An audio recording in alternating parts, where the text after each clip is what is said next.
There's a moment when you realize you're going to die. It's not dramatic. It's not loud. It's quiet, the kind of quiet that happens when every single thing around you is trying to kill you, and you finally understand that you can't think your way out of it. For Amara Okafor, that moment came at 2:47 p.m. on a Tuesday in the Taibik Mountains. She was beautiful and accomplished and completely, utterly alone.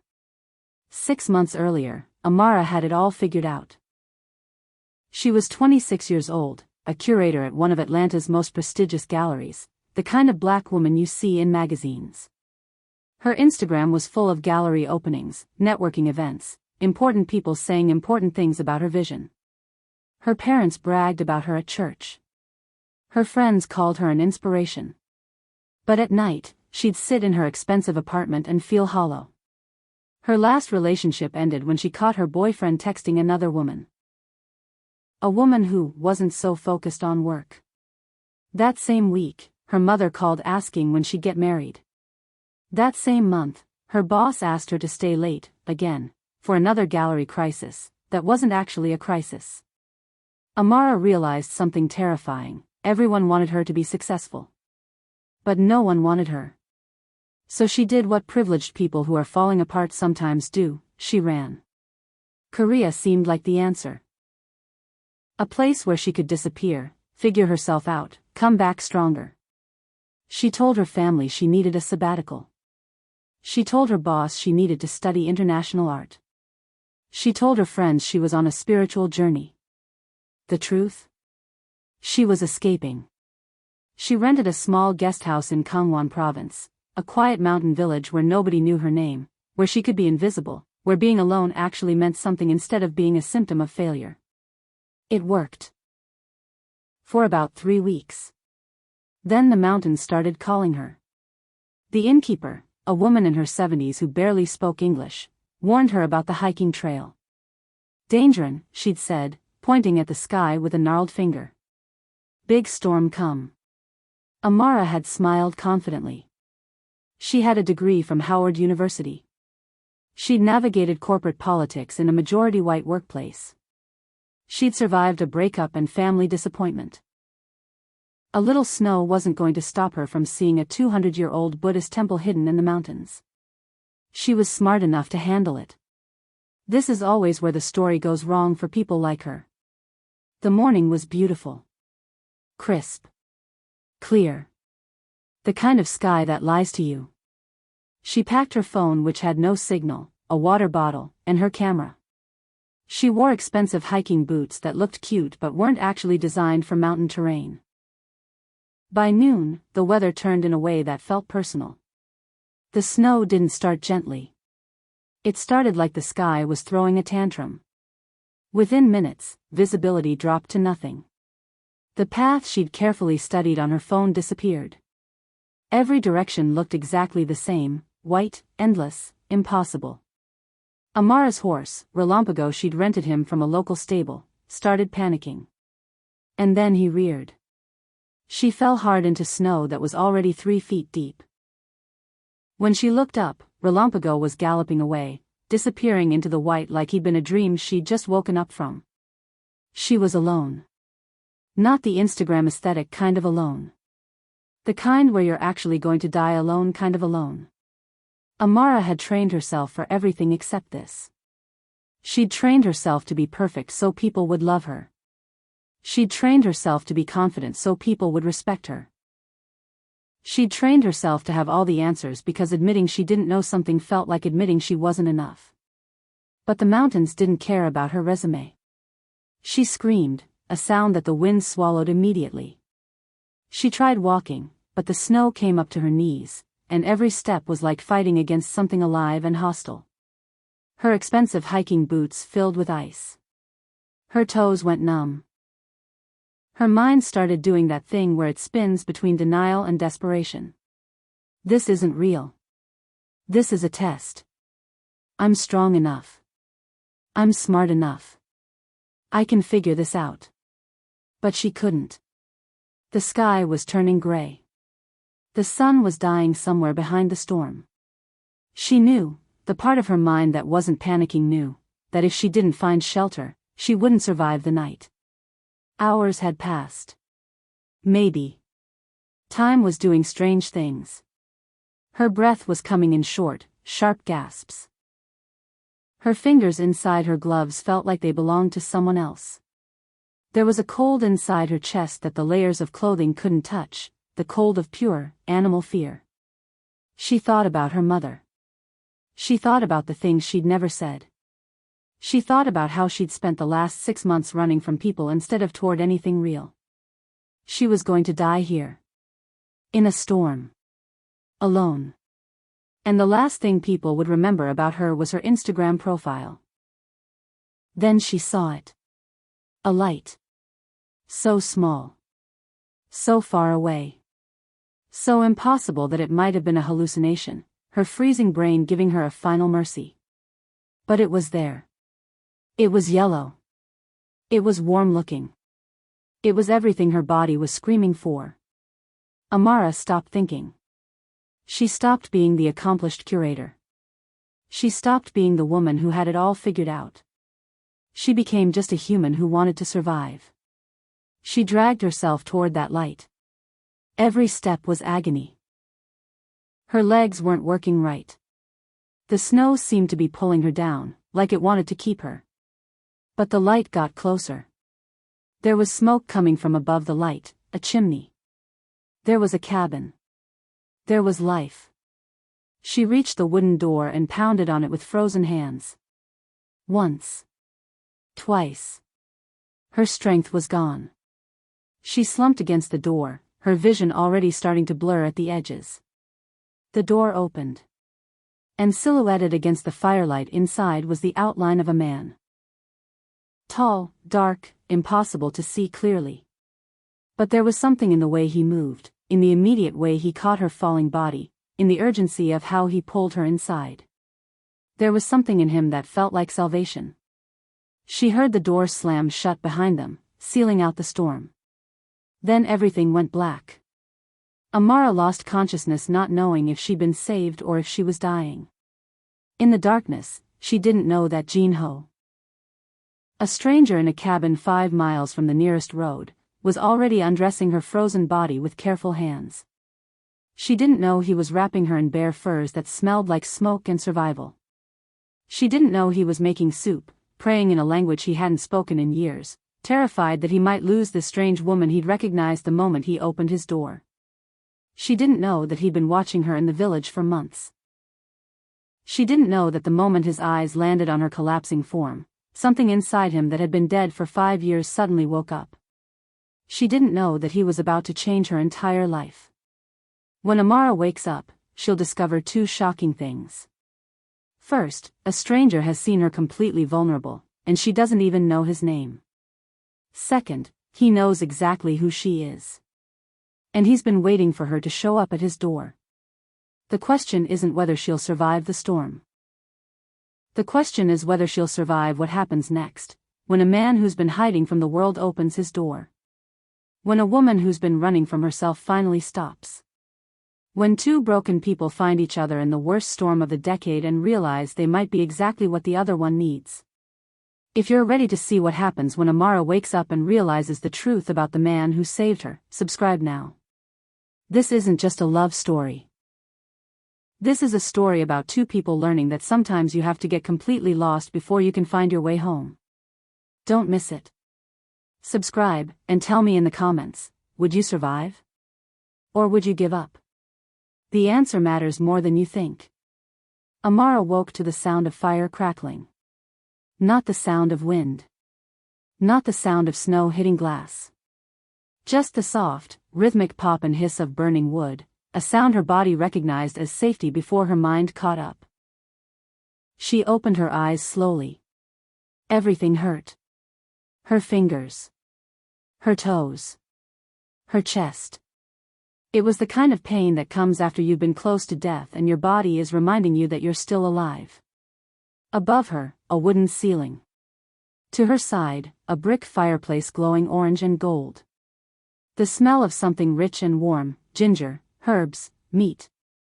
Soup. She tried to sit up. Her body said no. She was lying on something soft. Bare furs. Multiple layers of them, wrapped around her like she was precious, like someone had taken time to arrange them carefully. The cabin was small, smaller than her first apartment, but it was clean. Organized. There were hunting tools on the walls, photographs pinned to wood beams, books stacked carefully on shelves. Someone lived here. Someone lived alone here. Amara's heart started beating faster. Where were her clothes? She lifted the furs and found herself wearing a large gray t-shirt that definitely didn't belong to her. It was soft from wear, smelling like cedar and smoke. Her body was underneath it. Clean. Dry. She'd been undressed by someone while unconscious. The panic that came was sharp and immediate. Don't be scared. She jumped. The voice came from the shadows near the kitchen area, a man's voice, speaking English with an accent she couldn't quite place. Slow. Careful. Like he was choosing each word deliberately. He stepped into the firelight. And Amara's fear got complicated. He was tall, maybe 6 feet 2 inches, with the kind of body that comes from years of manual labor, not gym time. Dark hair, slightly too long, falling across his forehead. His face was sharp, angular, beautiful in a way that felt dangerous. But his eyes, they were what stopped her. Dark eyes. Intense. Looking at her like he'd been waiting for her to wake up for a very long time. I'm Jin Ho, he said, staying where he was, giving her space. You collapsed at my door. 3 hours ago. You were hypothermic. Your clothes were soaked. I had to, he paused, choosing his words carefully, I had to remove them to save your life. Nothing else happened. You're safe. Amara's mind was trying to do too many things at once. This man had undressed her. This man had probably seen everything. This man was a complete stranger who lived alone in the mountains, and she was alone with him in a cabin that was probably miles from anywhere. But he was speaking English. And he'd called himself by a name. And he hadn't hurt her. And she was alive. I'm Amara, she said, her voice coming out hoarse. Where's my horse? Relampago? He came back to the village about an hour after the storm hit. The owner probably has him by now. Everyone in the area knows the storm. They'll be looking for you. She nodded, trying to process this. Thank you. For saving me. He just looked at her. That intense gaze didn't waver. You need to eat. Your body needs warmth from inside. He turned to the small stove, moving with the kind of efficiency that comes from doing the same thing hundreds of times alone. He poured soup into a metal bowl, thick, dark, with chunks of vegetables and meat. He brought it to her, kneeling beside the furs. Can you sit up? He asked. She tried. Her body cooperated this time, though barely. He didn't help her, just waited, giving her the dignity of doing it herself. He handed her the bowl and a spoon. The soup was the best thing she'd ever tasted. Hot. Savory. Something like ginger and garlic and herbs she couldn't name. Each spoonful was warmth traveling down her throat, into her chest, spreading through her limbs.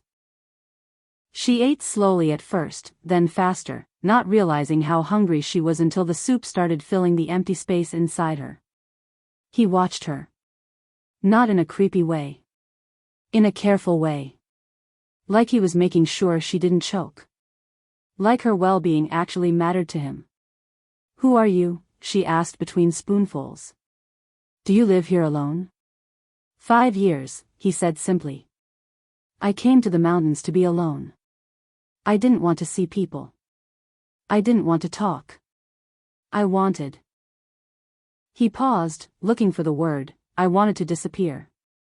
There was something in the way he said it that made Amara recognize the loneliness. She knew that feeling. She'd come to Korea looking for the same thing. Why? She asked. He didn't answer right away. He stood up and walked to the window, looking out at the storm that was still raging outside. The wind was throwing snow against the glass like it was angry at the world. "Why do any of us run?" he said finally. "Because staying hurts too much." Something about that sentence hit her hard. Then he turned back to her, and his expression changed. It was subtle, just a slight shift in his face, but it made the air in the cabin feel different. Charged. "I know you," he said. Amara froze, the spoon halfway to her mouth. "What?" "From the village. I've seen you. Multiple times." He came back and sat down, keeping a respectful distance. "You wear blue sometimes. You were at the temple market 2 weeks ago, looking at paintings. You stood in front of one for almost an hour. You had your head tilted like that." He tilted his head slightly, like you were trying to understand something the painting was trying to tell you. Amara's skin went cold in a completely different way than before. "You've been watching me?" "Not like that," he said quickly. I see you around. The village is small. And you stand out. You're not from here. You move through the world like you're looking for something." "That's still watching," Amara said, and there was something sharp in her voice. "I know. I'm sorry. I'm not good at people anymore. I see something beautiful, and I look. I don't know how to do it any other way." He said it so simply. So honestly. Not trying to make excuses or smooth it over. Just stating a fact about who he'd become after 5 years of isolation. And something in Amara softened. Because she got it. She understood what it was like to be so lonely that when you finally saw someone, that made you feel something, you couldn't help but hold on to it. "How did you know I'd be on that trail?" she asked. He looked back out the window. "I didn't. I was just hoping the universe was better at connecting people than I was." Outside, the blizzard was getting worse. Snow was piling up against the door. The wind sounded like something alive and angry, clawing at the cabin's walls. Inside, Amara was realizing something terrifying. She was trapped. Not just stuck. Legitimately trapped. With a stranger who'd been watching her without her knowledge. In a cabin miles from anywhere. With no way to communicate with the outside world. Under normal circumstances, this would be a horror movie. But she kept looking at his face. The careful way he was watching her, the loneliness in his eyes that matched her own, the fact that he'd taken care of her when he could have left her in the snow, and she couldn't make herself be afraid. "How long?" she asked. "How long will the storm last?" The forecast said days. Maybe a week. The roads won't be cleared for a while. He paused. "You can stay here. It's the only warm place for miles. A week. Maybe more. Alone with this man in this cabin." "I should be scared," Amara said out loud. "You should be," Jin-ho agreed. "But I think you're not. I think you're tired of being alone. And so am I." He stood up and walked to the wall, pulling down a photograph. He brought it to her, his hands shaking slightly as he handed it to her. It was her. At the temple market, standing in sunlight, looking at a painting. The photograph was beautiful, the light caught her skin, her hair, the expression on her face. She looked peaceful. She looked like she mattered.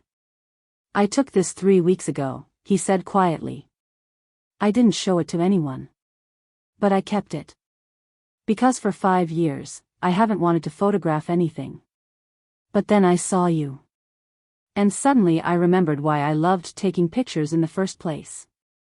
Amara looked up at him, her heart doing something complicated in her chest. "That's..."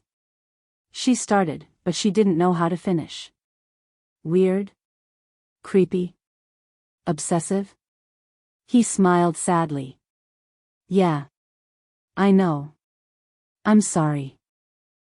But I'm also not. Because if I hadn't been watching for you, if I hadn't been hoping you'd walk that path, you would have died today. And I would have spent the rest of my life knowing I could have saved someone and didn't. Amara held the photograph in her shaking hands.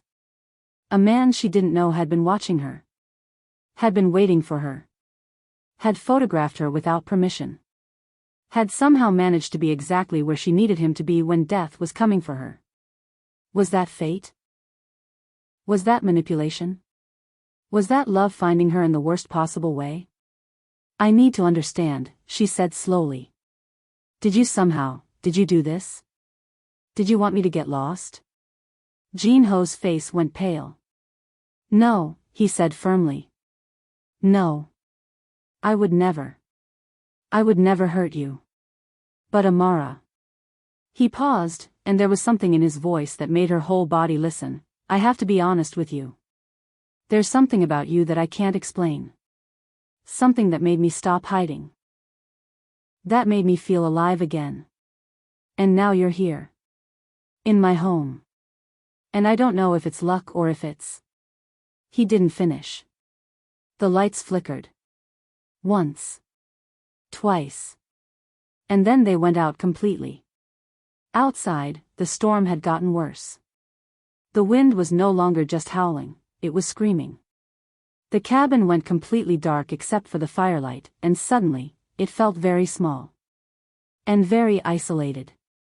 And Jin-ho and Amara were completely alone. In that moment, Amara realized something that terrified her. She wasn't thinking about escape. She wasn't thinking about how to get back to civilization. She wasn't thinking about her old life in Atlanta or her family's expectations or the image she'd spent her whole life building. She was thinking about this man. About the way he looked at her like she was the first beautiful thing he'd seen in 5 years. About the photograph he'd kept like a prayer. About the fact that somehow, impossibly, she'd managed to find another person who understood loneliness the way she did. And in the darkness, with the storm raging outside, she heard him whisper. I'm Jin-ho. And I think I've been waiting for you my whole life. What happens next isn't what you think. When Amara looks at Jin-ho in the firelight, something inside her recognizes something inside him. 2 broken people. 2 people running from the world. 2 people who've been alone for so long that they don't know how to be found. The next chapter is where you find out what happens when 2 people who've been hiding discover that maybe they weren't running away from life, they were running toward each other. It's where survival becomes something completely different. If you need to know what happens when Amara realizes that this stranger, this man who was watching her, this man who's been alone for 5 years, might be the person she's been searching for her whole life. Subscribe right now. Because what comes next will change everything. Leave a comment. If you were Amara, would you trust him? Or would the fear win? Your answer matters. Because the next chapter depends on it. Subscribe. Share. And don't look away. Because some storms don't just bring danger. Some storms bring the person you're supposed to meet. And Amara and Jin-ho's storm is just getting started. The cabin went silent when the electricity died. Not peaceful silent. The kind of silent that happens when the world stops. The wind outside sounded louder now, angrier. It was hitting the cabin walls like it was trying to get inside, trying to remind them that outside this small space, there was nothing but white death and cold that could kill you in minutes. Amara sat wrapped in furs, holding the photograph of herself, listening to her own heartbeat. She could barely see Jin-ho in the firelight. He was adding more wood to the fire, moving like he'd done this before. Because he had. 5 years of doing this alone. It's okay, he said, not looking at her. The generator will kick in soon. Or it won't. Either way, we have fire. We have heat. We're safe. But Amara wasn't thinking about the electricity. She was thinking about how she'd been undressed by his hands. How he'd seen her body, all of it, while she was unconscious and couldn't choose whether to let him or not. How even now, she was wearing his shirt, sitting in his cabin, trapped by a storm that might last for a week. And how she wasn't as scared as she probably should be. I need to know, she said quietly. Everything. How you saw me. How long you've been watching. I need to know who you are. Jinho sat down across from her, keeping distance between them. In the firelight, she could see the scars on his arms. Marks from years of survival. Marks that told stories about a life lived the hard way. 5 years ago, I was someone else, he started. I was a photographer in Seoul. A good one. Famous, even. I took pictures of buildings, of fashion, of the city. I was successful. My family was proud. My father runs a big company, and I was supposed to take it over. But I liked taking pictures more than I liked making money. He paused, looking at the fire. My mother, she didn't take time for herself. She was always working, always pushing, always sacrificing. My father wanted me to be like him. My mother wanted me to be happy. She was caught between us, always stressed, always trying to make everyone happy. And then one day, she had a stroke. Just like that. She was only 58. Amara felt something crack open inside her. She knew that story. Not exactly, but she knew the weight of family expectations. She knew what it felt like when the people you love are suffering and you can't fix it. I came to the mountains right after she died, Jinho continued. I told my father I needed time. He thought it was weakness. He thought I should come back to Seoul, take over the company, be a man. But I couldn't. I was angry at him. I was angry at her for dying. I was angry at myself for not being enough to save her. So I came here and told the world I didn't need anyone. But you were lying, Amara said softly. Every single day, he said. I was lying. The isolation wasn't peaceful. It was suffocating. I just didn't know how to admit it. He stood up and walked to the window, looking out at the storm. His shoulders were tense. The story was costing him something to tell. Last month, I went to the village for supplies. I saw you at the temple market. You were looking at this old painting, a portrait of a woman. And you were studying it like you were trying to understand her whole life just by looking at her face. And I thought. He turned to look at Amara. I thought, that's what living looks like. That's what it means to actually care about something. So you started following me, Amara said. Not a question. Yes. I took photographs. I watched you walk through the village. I knew where you stayed. And I know how that sounds. I know it's wrong. But Amara, for 5 years, I hadn't felt anything. And then you showed up, and suddenly I felt alive. Like the world had color again. Amara set down the photograph. She should be angry. She should be calling the police, if there was a way to.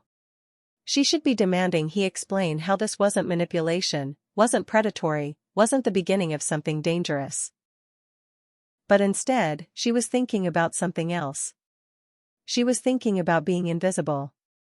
About existing in a world that didn't see her. About being successful and accomplished and completely, utterly alone. About how even her own family loved the version of her they'd built in their heads, not the actual girl underneath. And this man, this lonely, broken man, had seen her. The real her. I'm not saying what you did was okay, she said slowly. But I'm saying I understand why you did it. Jinho looked at her like she'd just said something impossible.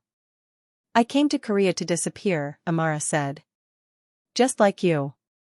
I thought if I could be alone, I could figure out who I was underneath all the expectations. But all I did was get more lonely. And then you found me in that storm, and for the first time in months, I felt like maybe someone actually saw me. Not the curator. Not the successful black woman. Just me. She stood up, wrapping the furs around her shoulders like a cloak. But right now, I need you to be honest about something else. I need you to tell me the truth about what I'm feeling. What are you feeling? Jinho asked. Scared, Amara said. But not of you. Scared of what happens next. Because even though you were watching me without my permission, even though this is all complicated and weird, I'm not scared of you hurting me. I'm scared of me hurting you. I'm scared that I'm going to want this so badly that I'm going to convince myself that this is real. That this is love. When really, we're just two lonely people in a cabin during a storm. Jinho stepped closer. He wasn't trying to touch her. He was just closing the distance between them. What if it is real? He asked. What if the storm brought us together for a reason? What if this is the universe saying, you've been alone long enough? Then how do we know it's not just because we're trapped? Amara asked. How do we know it's not just desperation? We don't, Jinho said simply. That's the terrifying part. That's why love is so hard. Because there's no way to know if it's real until you choose it. Until you decide to believe in it even when it doesn't make sense. Then Amara felt it. That moment. The one where everything changes. Where you look at someone and something inside you recognizes something inside them. Where fear and desire and hope all mix together and make you do things you never thought you'd do. It was midnight in a cabin in the mountains. The power was out. The storm was raging. She was wearing his shirt. And she was about to make a choice. If we do this, Amara said, you have to promise me something. Promise that this isn't just because we're trapped. Promise that if I walk out of this cabin alive, you'll still want me. That this will mean something. I promise, Jinho said. And he meant it. She could see it in his eyes. And I need you to promise, he said, that you won't disappear again. That you won't run. That no matter how scared you get, you'll stay and fight for this. For us. Even when it's hard. I promise, Amara whispered. He reached out slowly, giving her time to pull away if she wanted to. His hand found her face. His fingers were warm. His thumb traced her cheekbone like she was something precious. Like she mattered. I've been waiting for you, he said. In ways I didn't even know I was waiting. And then he kissed her. It wasn't like any kiss she'd ever had. It wasn't about passion or proving something. It was about recognition. It was about two people who'd been alone for so long that they'd forgotten what it felt like to be held like you mattered. His hands moved to her hair, pulling out the braid. His lips moved down her neck. And Amara felt something inside her, something she thought was broken. Suddenly come back to life. Wait, she said, pulling back slightly. I need to know something. What? He asked, his voice rough. When I collapse, when I lose myself in this. I need to know you're real. That you're not going to wake up tomorrow and regret this. That you're not going to look at me like I'm just another photograph to take. He looked into her eyes, really looked, and said the most honest thing he could say. I'm terrified. I'm terrified that I'm going to mess this up. That I'm going to hurt you. That you're going to realize that I'm just a broken man hiding in the mountains and you're going to leave. But I'm more terrified of not trying. So I'm choosing to try. I'm choosing to believe that maybe, just maybe, the universe knew what it was doing when it brought you to my door. Amara made her decision. She kissed him again, harder this time. With everything she'd been holding back. With all the loneliness and pain and hope she'd been carrying. His hands moved down her back. He was asking permission with every touch. And she was answering yes. But then, just as things were about to go completely past the point of no return, she whispered something that stopped him cold. What if I get pregnant? And Jinho realized something horrifying. In 5 years of isolation, he didn't have protection. In his cabin miles from anywhere, he didn't have condoms. He had survival supplies. He had heat. He had food. But he didn't have the one thing you need when passion meets reality. He pulled back, his forehead touching hers, both of them breathing hard. There's something you need to know about me, he said, his voice shaking. Something that's going to change what you think is possible right now. What? Amara asked, fear creeping back in. When you collapsed at my door, Jinho said slowly, it wasn't the only surprise waiting for you in this cabin. A secret that will make her question everything about him. About the storm. About whether bringing her here was really an accident or whether it was always meant to happen. Because sometimes the person who saves your life is also the person who's going to break your heart. And sometimes the person who's been watching you is actually watching over you for a reason you never expected. Subscribe right now if you need to know what Jinho is hiding. Because some secrets destroy love. And some secrets are the only thing that can save it. Drop a comment. If you were in Amara's position, would you trust him completely? Or would his secret change everything? Because what happens next depends on whether Amara can forgive him for the one thing he hasn't told her yet.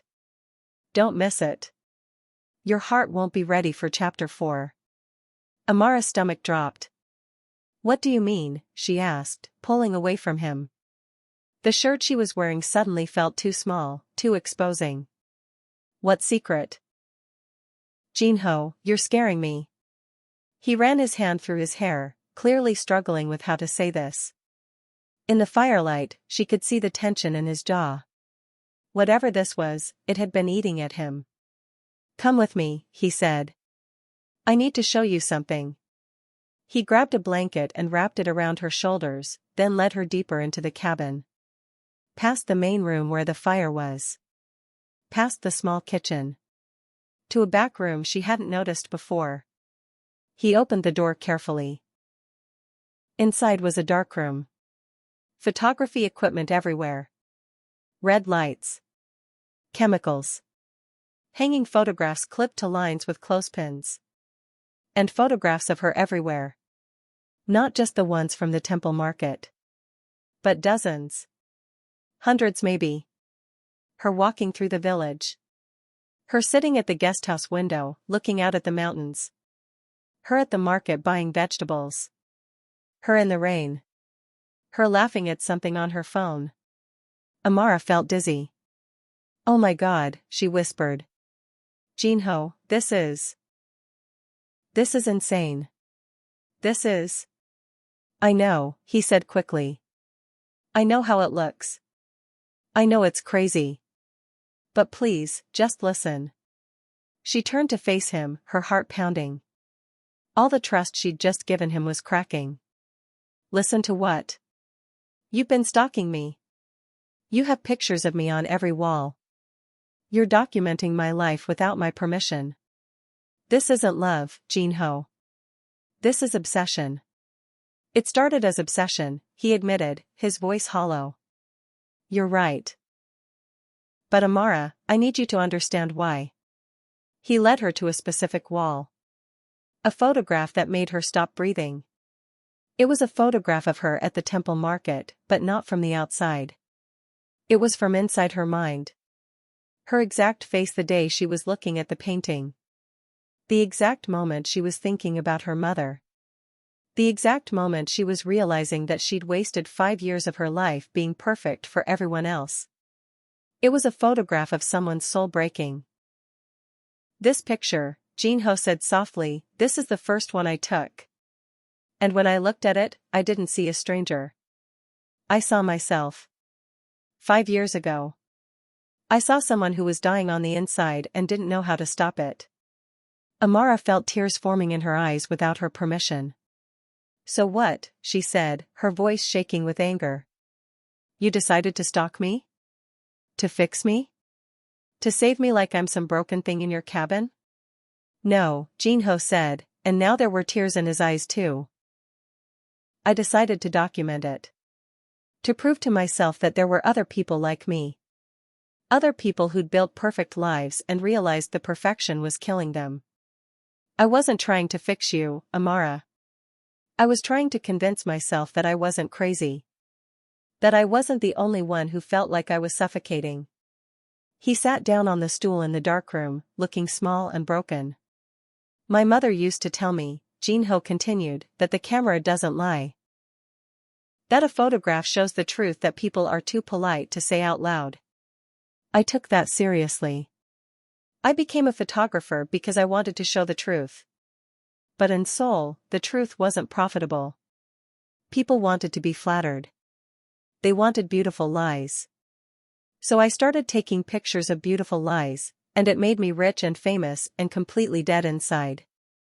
He looked up at Amara. When I saw you, I saw someone who still had a chance. Someone who was just starting to break, but who could still choose differently. Someone who could still save herself before it was too late. And I wanted to document that. I wanted to prove that it was possible. By stalking me, Amara said, but her anger was weakening into something sadder. Yes, he said simply. In the worst way possible. I was trying to save you while I was still drowning. And I know that's not okay. I know I should have approached you like a normal human.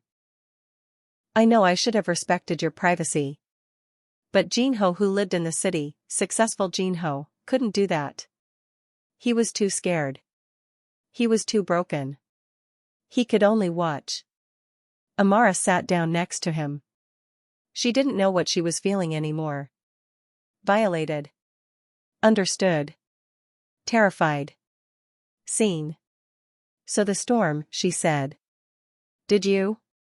No, he said firmly. I swear on my mother's memory, I didn't know you'd be on that trail. I checked the weather forecast that morning, and I saw the warning. And I thought about you, out there in the village, and I hoped you had someone to keep you safe.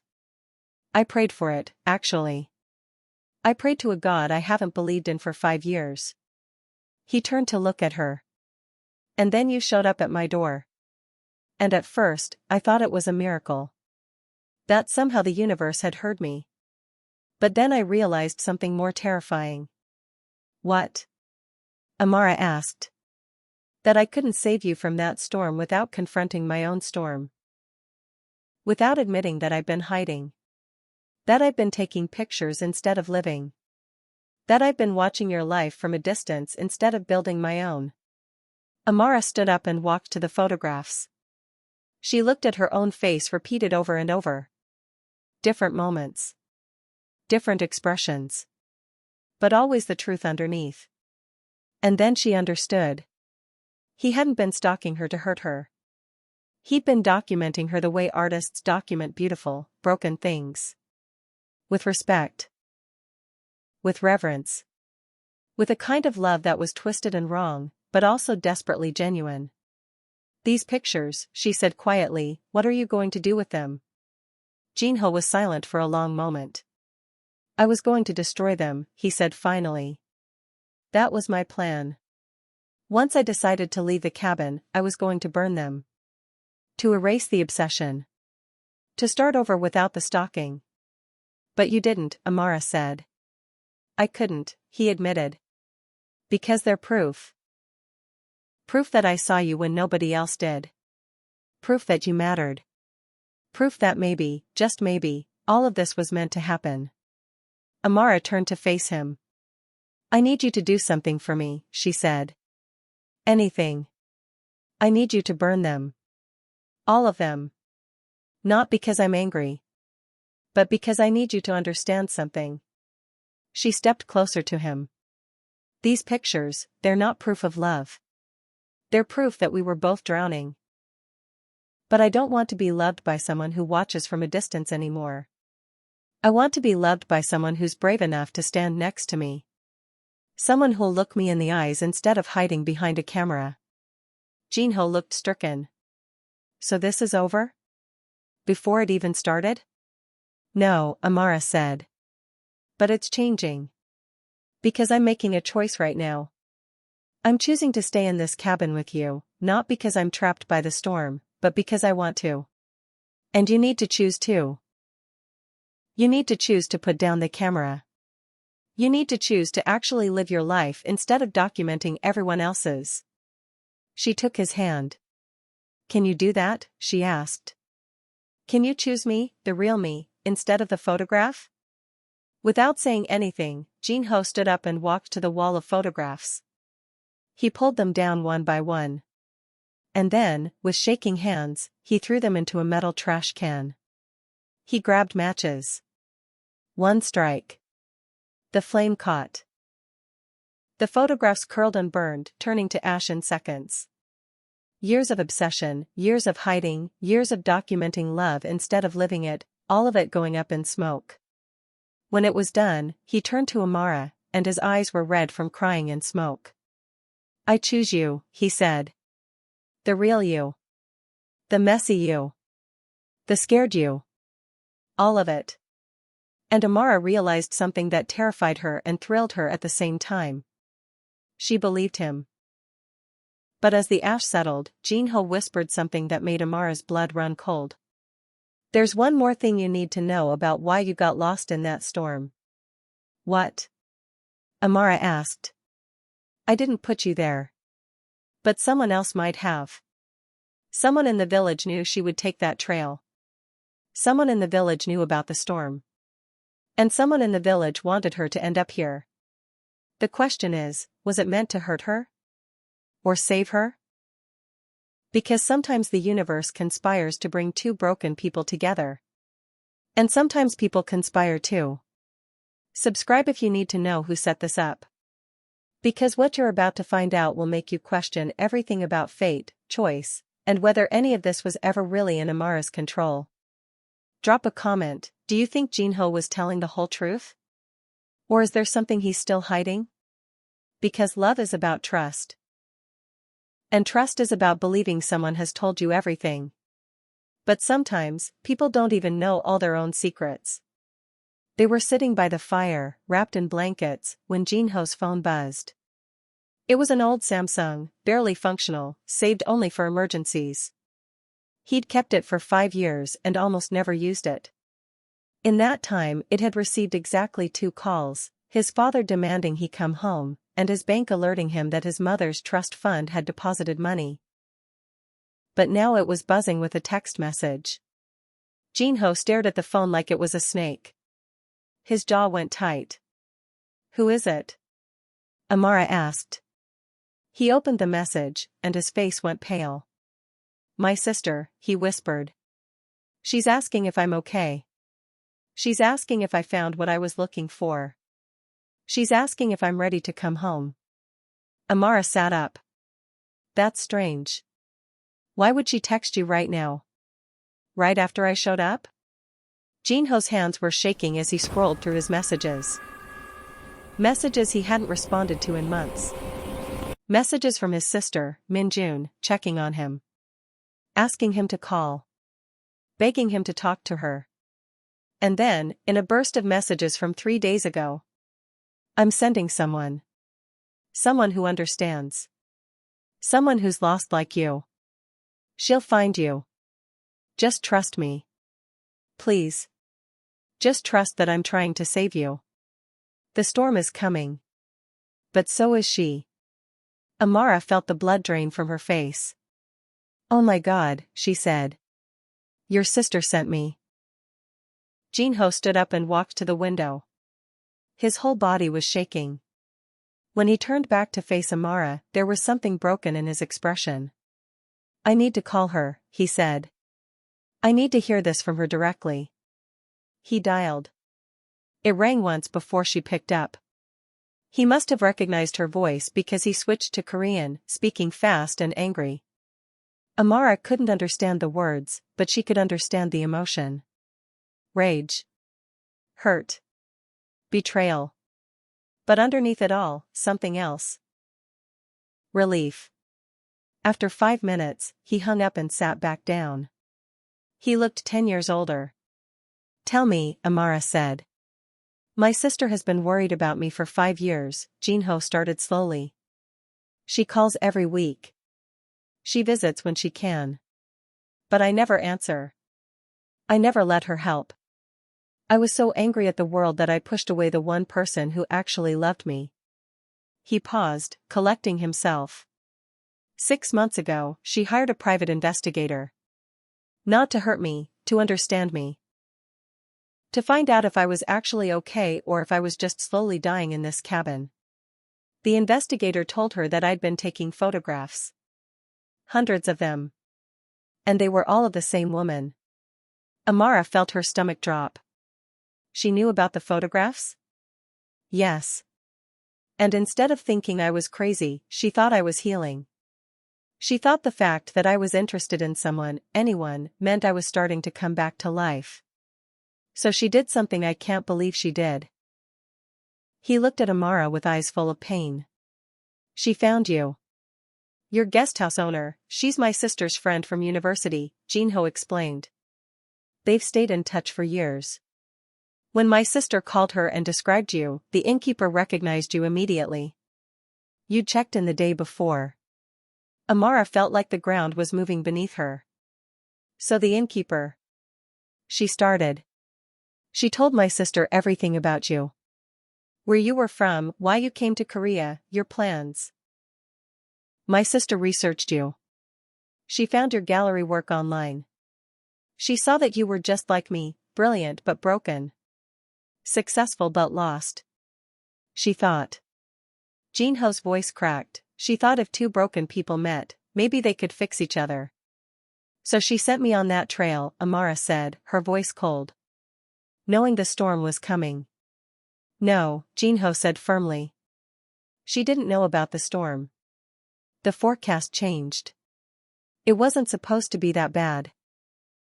She was just going to arrange for you to get lost on the hiking trail, and I would find you, and we would meet. Normal. Random.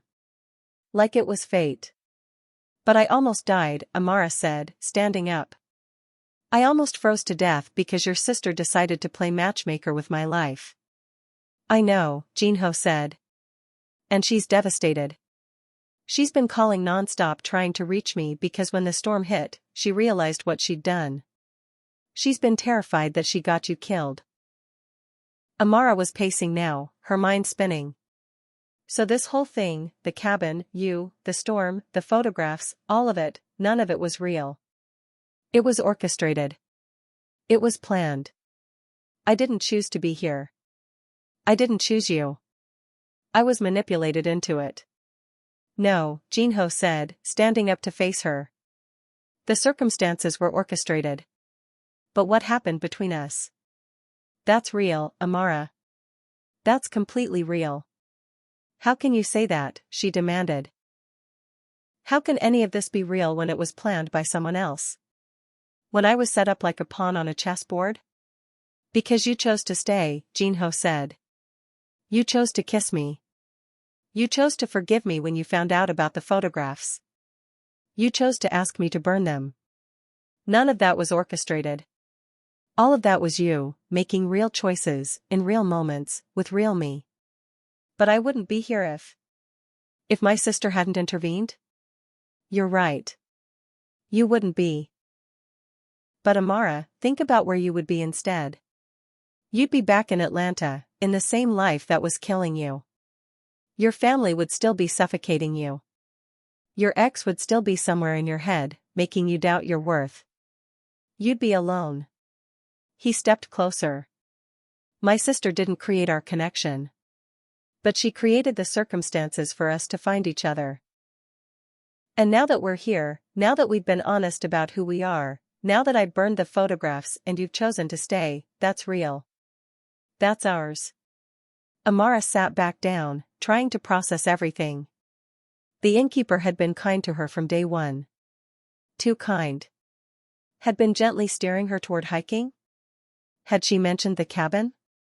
Had she said something Amara forgot? I need to talk to your sister, Amara said finally. Jinho handed her the phone. She's waiting. Amara dialed the number. It rang twice. A woman answered in English, her voice shaking with anxiety and hope. Amara? Oh my God. Are you okay? I'm so sorry. I'm so sorry. I didn't know about the storm. I swear I didn't know. I know, Amara said quietly. Jinho told me. There was a pause. Are you angry? Minjun asked. Amara wanted to say yes. She wanted to say that what Minjun did was a violation of her autonomy, a breach of trust, a manipulation of her life. But she was thinking about something else. She was thinking about a woman who loved her brother so much that she spent 6 months finding someone who might help save him. A woman who risked her brother's anger. A woman who orchestrated a meeting between two strangers because she believed they could save each other. "I'm not angry," Amara said. "I'm confused. I'm overwhelmed. But I'm not angry." "Thank God," Minjun whispered. "I've been so scared. When the storm hit, I thought I'd killed you. I thought I'd destroyed my brother and hurt an innocent woman, all because I couldn't just let him live his own life." "Can I ask you something?" Amara said. "Anything. Do you really think we're right for each other? Or are you just hoping we're right for each other because you need to believe that what you did was justified?" There was a long silence on the other end. "I think," Minjun said carefully, "that you're both broken in ways that only someone equally broken could understand. I think you see each other in ways that normal people can't. I think my brother has been dead for 5 years, and the first time I heard hope in his voice in that entire time was when he was telling me about you. So yes. I think you're right for each other. But I also think that's something you need to decide for yourself. Not for me. Not for fate. For you." After Amara hung up, she looked at Jinho. "I need to know something," she said. "And I need you to be completely honest." "Okay," he said. "If your sister hadn't sent me here, if I hadn't been lost in that storm, if all of this hadn't happened, would you still be in this cabin? Would you still be alive?" Jinho was quiet for a long moment. "No," he said finally. "I don't think so. I was dying by inches. Another year, maybe 2, and I would have disappeared completely. Your sister didn't send you here to save me. She sent you here because she thought I was already gone and this was her last chance to bring me back." Amara felt something shift inside her chest. "So what does that mean?" she asked. "For us? For what happens when this storm ends?" Before Jinho could answer, Amara's phone buzzed. It was a message from a number she didn't recognize. "Amara, it's Minjun. I'm sorry to contact you this way, but you need to know, my father doesn't know you exist. He doesn't know Jinho is in that cabin. And when he finds out that his son has rejected his legacy for a Black American woman and a life of art instead of business, he's going to do everything he can to destroy this. I'm telling you now so you can prepare.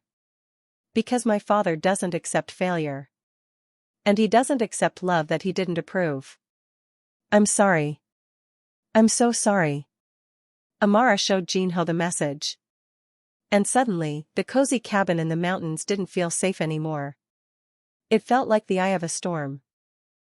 And they both knew that when the real storm ended, another one was going to begin. Because love isn't just about 2 people. It's about 2 families. 2 cultures. 2 worlds colliding.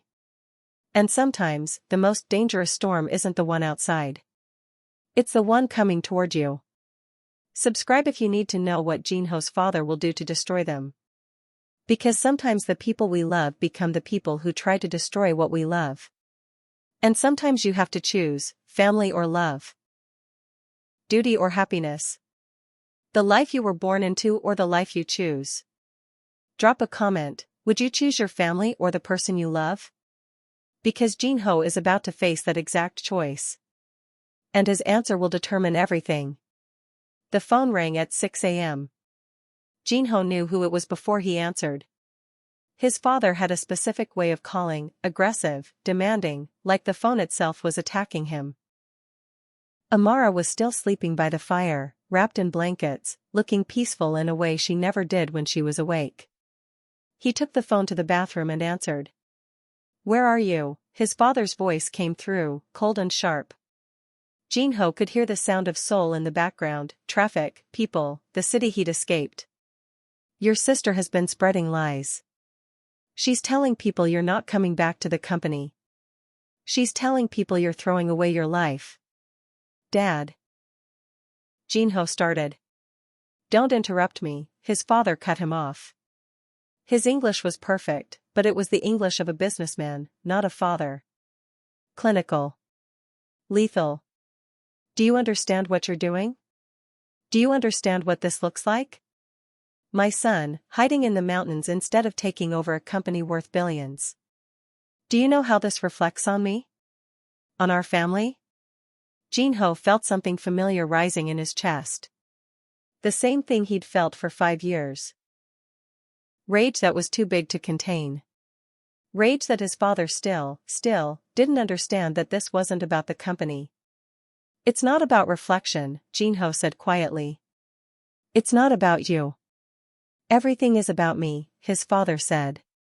I built this company from nothing. I sacrificed everything. Your mother sacrificed everything. And now you're throwing it away for what? Photography? A woman? The word woman came out like a curse. How do you, Jin-ho started. Your sister told me. She told me everything. A Black American woman. A stranger. Someone you barely know. And you're willing to destroy your family legacy for her? Jin-ho's hands were shaking. Behind the bathroom door, he could hear Amara moving. She was waking up. She would hear this. Mom wouldn't have wanted this, Jin-ho said, his voice breaking. Mom would have wanted me to be happy. Your mother is dead, his father said flatly. And she's dead because she believed in sacrifice. She believed that family came first. She worked herself into an early grave because she thought that's what loyalty meant. And you're going to repeat her mistake. You're going to waste your life on someone who doesn't even belong here. That was it. That was the moment something inside Jin-ho broke open. She belongs here, Jin-ho said, his voice rising. She belongs here more than I do. She understood me without needing anything from me. She saw me, actually saw me. And didn't ask me to be anyone different. You're in love with an idea, his father said. You're in love with the fantasy of being free. But that's not real freedom, Jin-ho. That's just another kind of prison. And what's the alternative? Jin-ho demanded. Go back to Seoul? Take over the company? Become you? Become someone so focused on work that I forget how to be human? There was a silence on the other end. A long, dangerous silence. When his father spoke again, his voice was quiet. Which was somehow worse. If you don't come back, if you don't take your place in this company, you're no longer my son. I will cut you off. Financially. Legally. Completely. You will get nothing from me. No money from your mother's trust. No family name. No inheritance. You'll be nothing. I know, Jin-ho whispered. And when this woman leaves you, because she will, Jin-ho, these things never last, you'll have nothing. You'll be alone with your choices and your pride and your regrets. And it will be too late. Maybe, Jin-ho said. But at least I'll still be alive. He hung up. For a moment, there was only silence. Then he heard Amara's voice from the main room. Jin-ho? Are you okay? When Jin-ho came back out, Amara was sitting by the fire, fully awake. She'd heard everything. He could see it in her face. Your father is right, she said quietly. Jin-ho felt his heart drop. What? He asked. About me leaving, Amara said. He's right. I will leave. The storm is going to end. And I have a life in Atlanta. I have a family.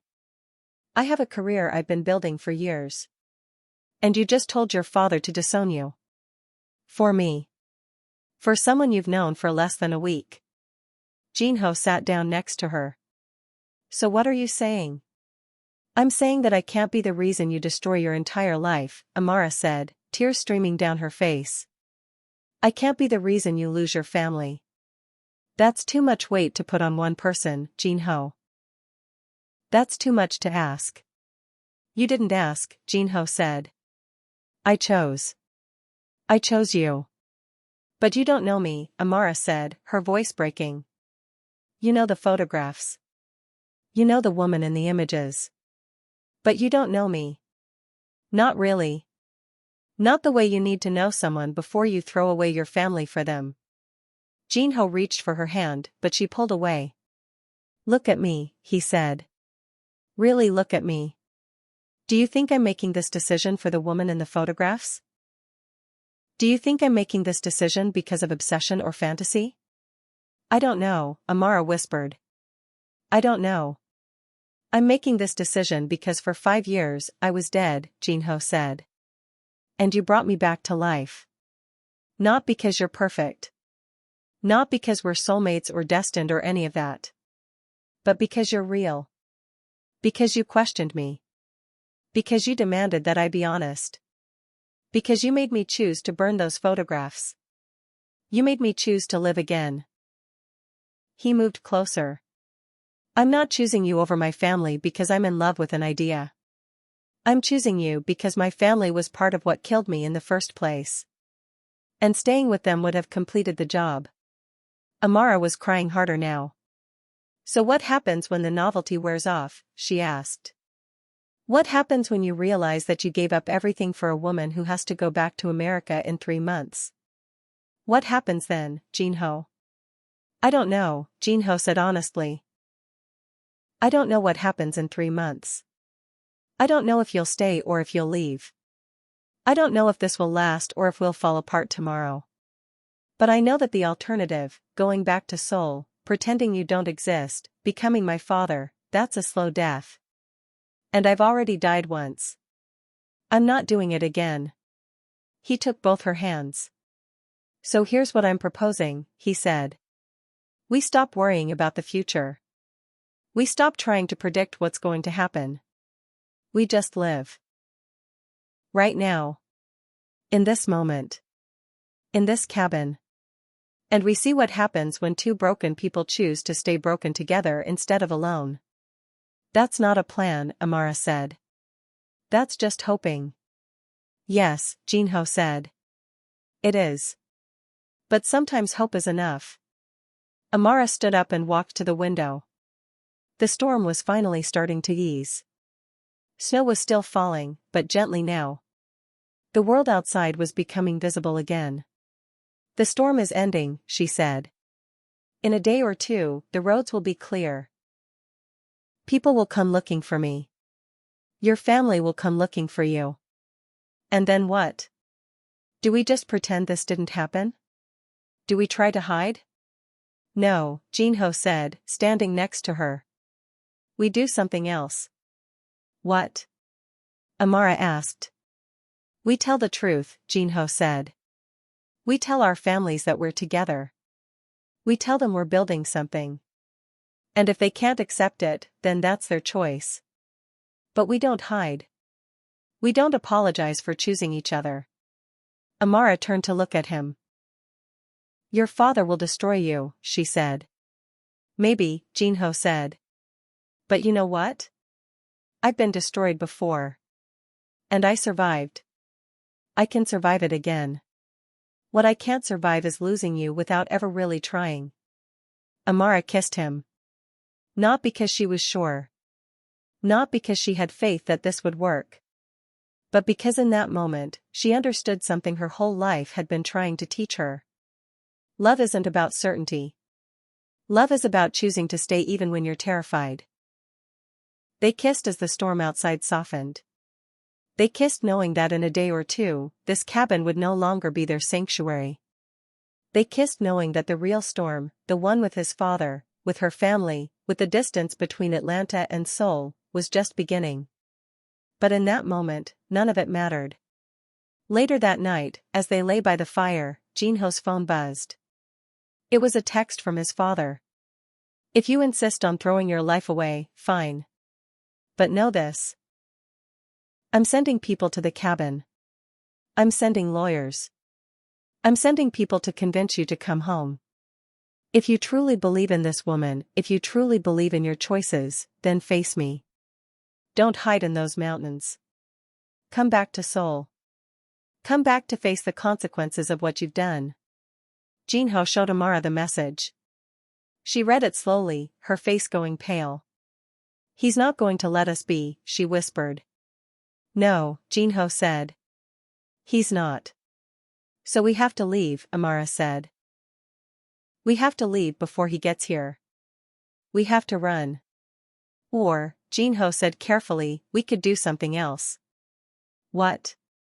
Amara asked. We could go to Seoul, Jinho said. We could walk right into the middle of his world and show him that we're not hiding. That we're not ashamed. That we're real. Amara's heart started racing. That's insane, she said. That's the worst idea I've ever heard. I know, Jinho said. But sometimes the only way to stop running is to turn around and face what you're running from. And then he whispered something that changed everything. And I think my sister can help us. Not to run away. But to run towards something. Because sometimes love isn't about hiding in a safe place. Sometimes love is about walking into the fire, knowing you might get burned, but also knowing that the alternative, a life without that person, is worse than any pain. The real storm is coming.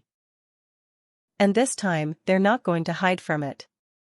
Subscribe if you want to see what happens when Amara and Jinho walk into Seoul together.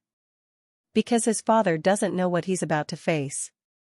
He doesn't know that love, real love, is stronger than corporate power. He doesn't know that his son has found someone worth more than all the money in the world. Drop a comment, would you have the courage to do what Jinho is asking? Would you walk into the fire with someone you love? Because that's what separates real love from fantasy. It's not the good moments. It's whether you're willing to fight for it when things get hard. The storm ended the next morning. The sky was clear blue. The snow had stopped. Everything looked clean and new, like the world had been reset. Amara stood at the cabin door looking out at the mountains, trying to memorize this place. This place where she'd been saved. Where she'd been broken open. Where she'd learned what it meant to be seen. I've noticed some Are you ready? discrepancies in the financial. Jinho asked behind her. She turned to look at him. He'd showered and put on clean clothes. He looked different. Stronger somehow. Like he'd made peace with something. No, she said honestly. But I don't think I'll ever be ready. They packed the truck, an old Hyundai that had been sitting in the cabin's garage for 5 years. Jinho cleared out what he needed, locked the cabin, and left the keys with a neighbor. No goodbyes. No looking back. Just movement toward what came next. The drive to Seoul took 4 hours. At first, they didn't talk much. Just sat in the silence, watching the mountains turn into cities. Watching the landscape change from rural to urban. Watching the world get louder and busier and more complicated. My sister is meeting us at the hotel, Jinho said as Seoul's skyline started appearing on the horizon. She wants to help us prepare for meeting my father. How do you prepare for that? Amara asked. I don't know, Jinho said. I've never done this before. I've never stood up to him. I've never really fought back. Seoul was bigger than Amara expected. Taller. Louder. Full of energy that made her feel alive and terrified at the same time. They checked into a small hotel in a neighborhood Minjun had recommended, not fancy, but clean. Safe. Minjun was waiting in the lobby. She was smaller than Amara expected, maybe 5'2", with Jinho's sharp features but softer eyes. When she saw her brother, she started crying immediately. You came, she said, running to hug him. You actually came. I came, Jinho said, holding her tight. And Minjun, I need you to meet someone. Minjun turned to Amara, and for a moment, they just looked at each other. Then Minjun stepped forward and hugged her. I'm so sorry, Minjun whispered. For everything. For sending you to that trail. For orchestrating all of this. It's okay, Amara said, surprised that she meant it. You were trying to save him. They sat in Minjun's apartment, a beautiful space filled with art and plants and evidence of a life lived intentionally. Minjun made tea and laid out the plan. Father will want to meet with you, Minjun told Jinho. He'll want to try to convince you to come back to the company. He'll be angry. He'll be manipulative. He'll probably try to offer you money to leave Amara. She turned to Amara. He will say things about you. About your race. About your background. About whether you're appropriate for the family. He will try to make this about preserving family honor. But the truth is, he's afraid. Afraid of what? Amara asked. Afraid that his son chose love over duty, Minjun said. Afraid that his son found something more valuable than corporate success. Afraid that maybe he made the wrong choices in his life. He'll try to destroy you both to avoid facing his own emptiness. Jinho was quiet, listening to his sister describe their father in a way he'd never let himself hear before. What should I do? He asked. Tell him the truth, Minjun said. Tell him that you're not coming back to the company. Tell him that you love Amara. Tell him that you're going to build a life that makes you happy, not a life that makes him proud. And then tell him that you forgive him for not understanding. Forgive him? Jinho repeated. Yes, Minjun said. Because that's the only way this ends. Not with him accepting you, but with you accepting that he might never accept you. And being okay with that. The office was on the 47th floor. The city spread out below like a game board. Amara had never felt smaller in her life. Jinho squeezed her hand as they walked through the doors marked Park Corporation. His father was waiting in his office. He was exactly what Amara expected, silver hair, expensive suit, cold eyes that calculated everything. He looked at Amara like she was a mathematical problem he needed to solve. So you're the woman who seduced my son away from his destiny, he said in perfect English. I didn't seduce anyone, Amara said, her voice steady. Your son chose me.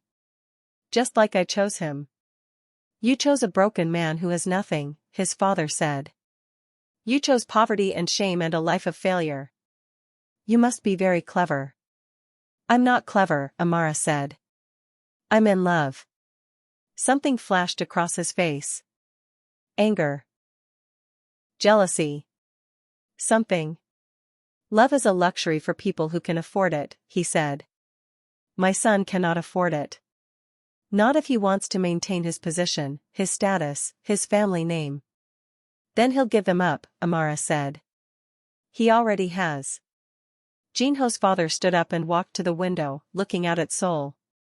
Do you know what it takes to build an empire? He asked, not looking at them. Do you know what I sacrificed? My mother died lonely because I was working. My wife, Jinho's mother. She worked herself into an early grave. And for what? So my son could throw it all away for a woman he barely knows? No, Jinho said, speaking for the first time. For so I could live. For the first time in my life, I'm actually alive. And I won't give that up for a company. Not for you. Not for anyone. His father turned around. Then you get nothing, he said flatly. No money.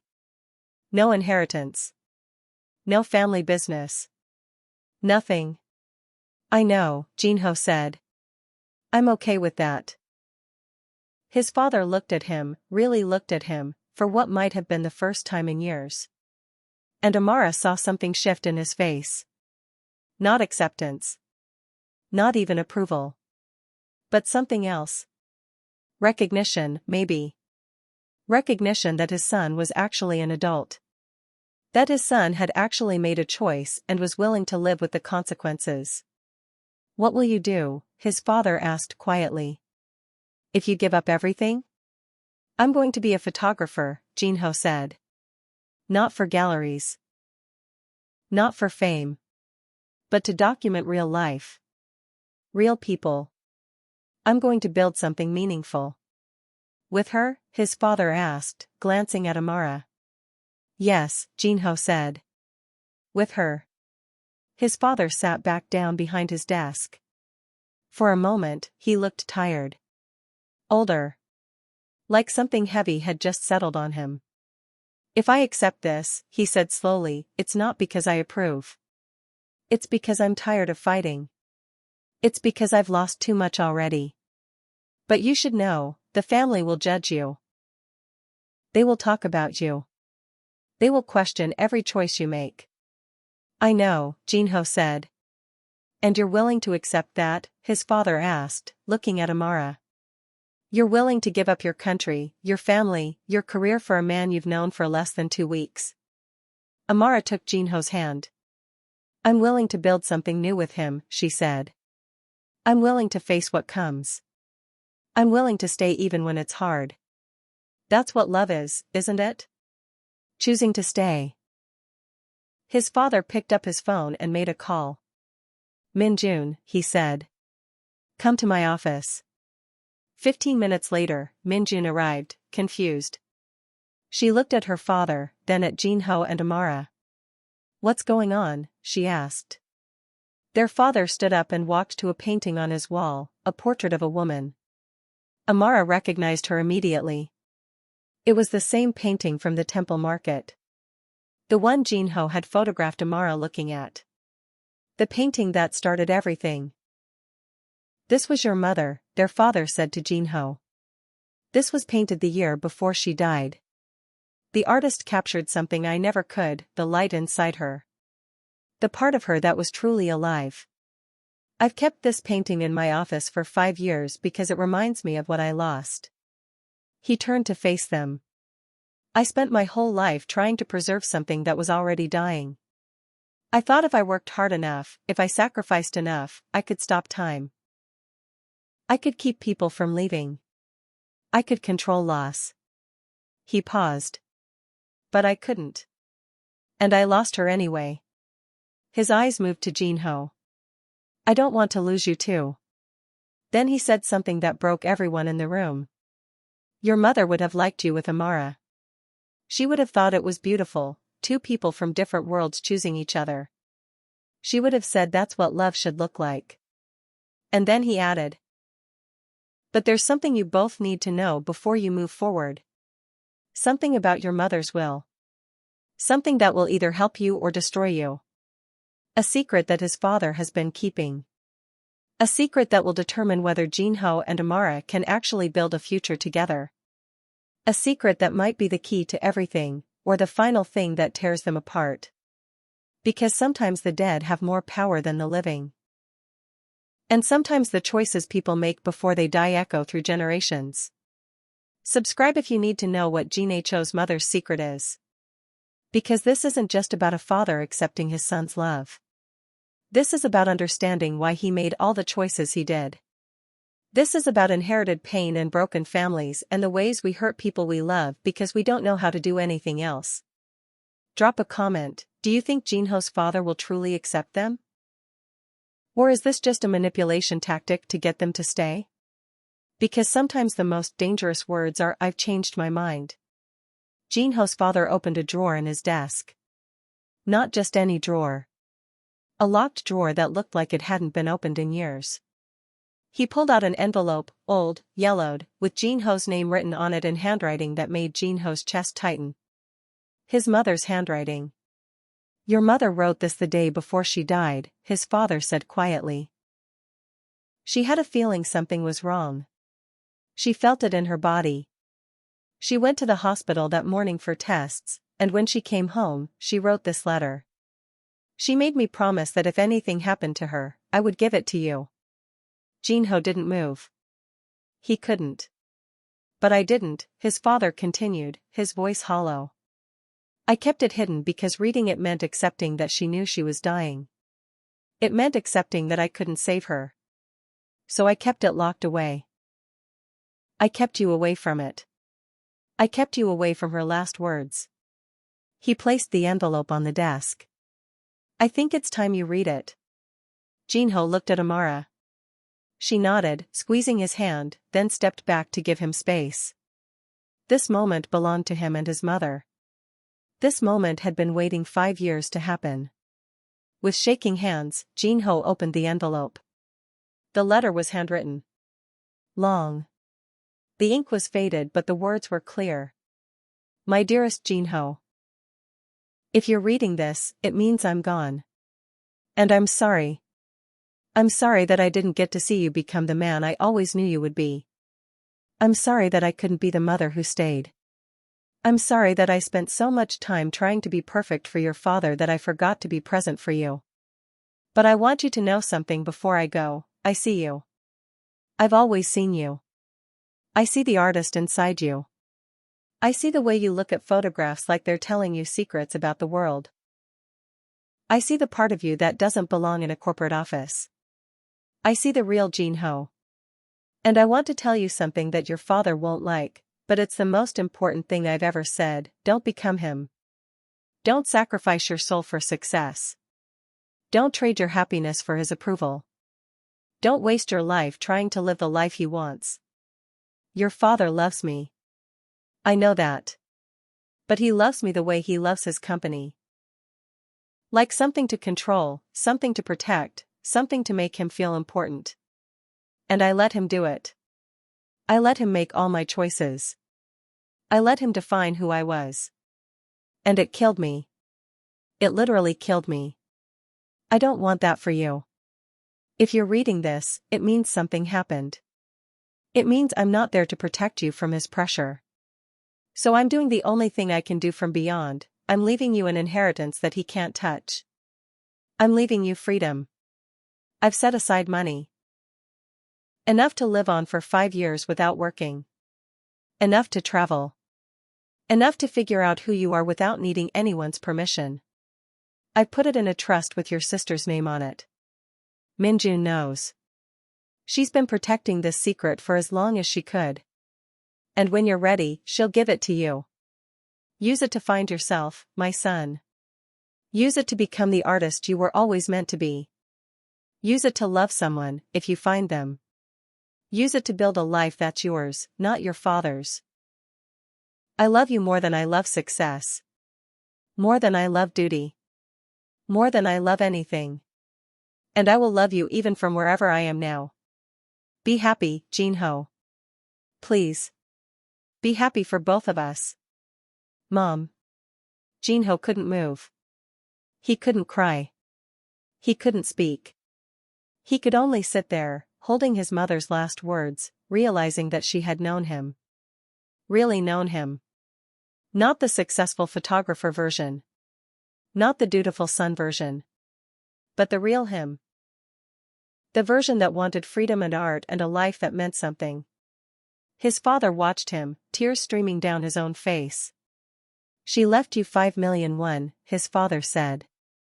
That's about 4,000 American dollars a month if you live modestly. She wanted you to have choices. She wanted you to not feel trapped by duty the way she felt trapped. He paused. I should have given you the letter when she died. I should have let you know that she was giving you permission to leave. But I was angry. I was grieving. And I think I was also afraid that if you knew she approved of you leaving, you actually would. Dad, Jin-ho said, his voice broken, why are you telling me this now? Because I finally read her letter, his father said. Really read it. Not just the words, but what she was trying to say to me. She was telling me that I killed her. Not intentionally. But through pressure. Through expectations. Through love that felt like ownership. He sat back in his chair, looking older than before. And I realized that I was about to do the same thing to you. I was about to crush the life out of you the same way I crushed it out of her. Minjun was crying when they told her what their father had said. She pulled out a bank statement from a drawer she kept locked at home. I've been managing this for 5 years, she told Jin-ho. Protecting it. Waiting for the right moment to tell you. I wanted to wait until you were ready. Until you had a reason to live instead of just a way to survive. She looked at Amara. And then he met you. The money was there. 5 years of it. Sitting in an account that Jin-ho never knew existed. Money his mother had left him because she loved him enough to let him go. Money that was supposed to buy him freedom. But Jin-ho didn't feel relieved. He felt angry. Why didn't you tell me? He asked his father.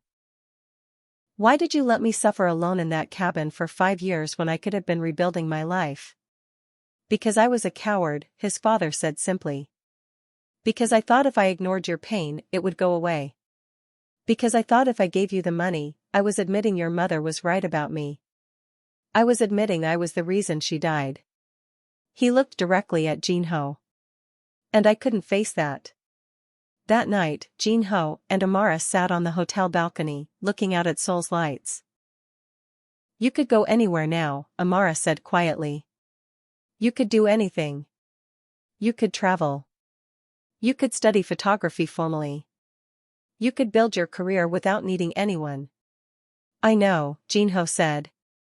You could even leave me, Amara continued. You could pursue your dreams without someone holding you back. Jin-ho turned to look at her. Is that what you want? He asked. Do you want me to leave you? No, Amara said. But I want to make sure you're not staying because you feel like you have to. Your mother left you that money so you could have choices. Real choices. Not obligations. I'm staying because I choose to, Jin-ho said. Not because I have to. There's a difference. He took her hand. My mother's letter taught me something. It taught me that the people we love matter more than anything else. It taught me that life is too short to waste on obligations. It taught me that happiness is a choice, not a destination. So what are you choosing? Amara asked. I'm choosing to use my mother's money to build something real, Jin-ho said. Something that honors her and honors you. Something that makes a difference. He paused. I'm going to open a gallery. A gallery that showcases photographers who don't fit into traditional spaces. Photographers from different cultures. Different backgrounds. Different stories. And I want you to help me curate it. Amara's breath caught. Wait, what? Your mother's letter says I have 5 years of freedom, Jin-ho said.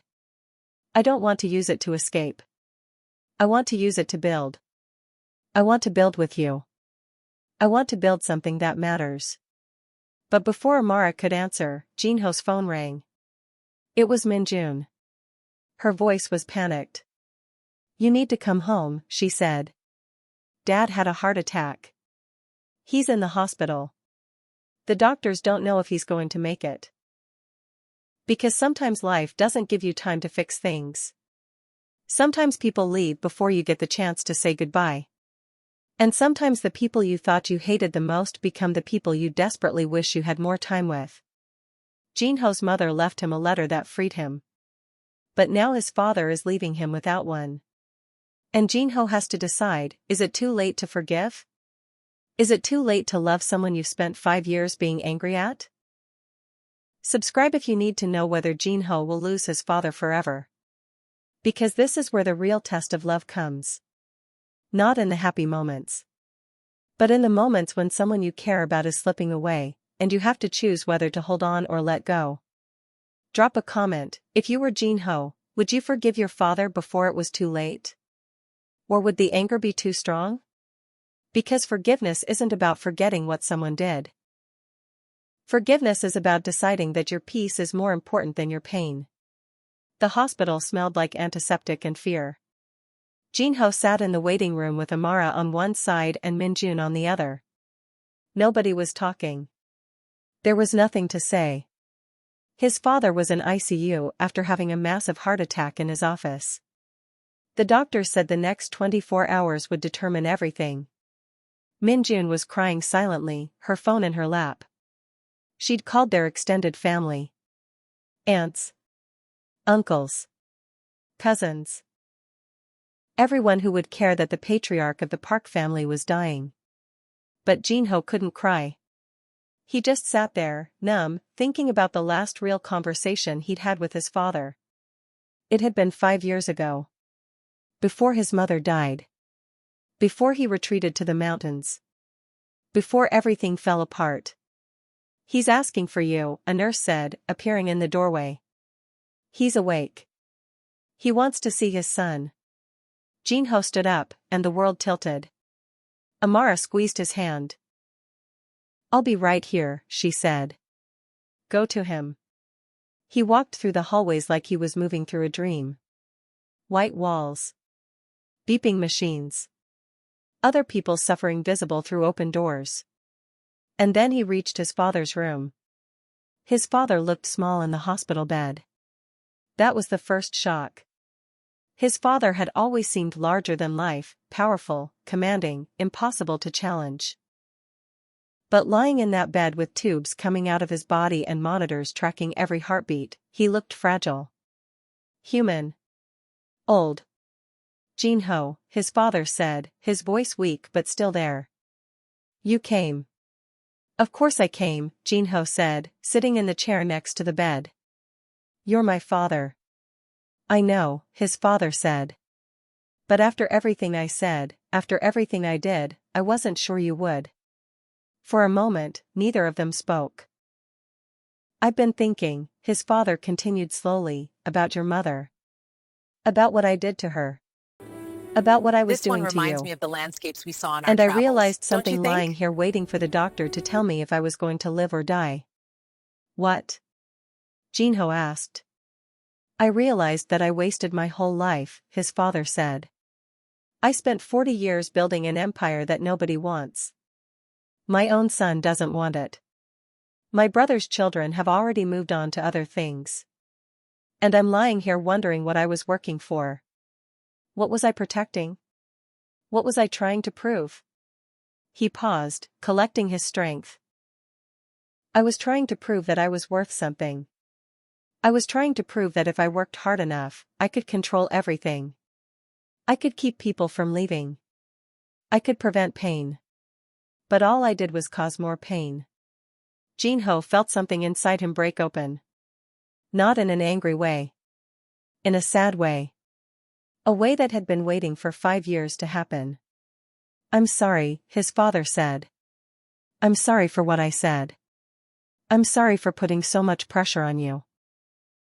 I'm sorry for making you feel like you had to choose between your own happiness and my approval. Dad, Jin-ho said, his voice shaking, I'm angry at you. I'm so angry. You made Mom suffer. You made me suffer. You let me suffer alone in that cabin when I could have had your support. I know, his father said.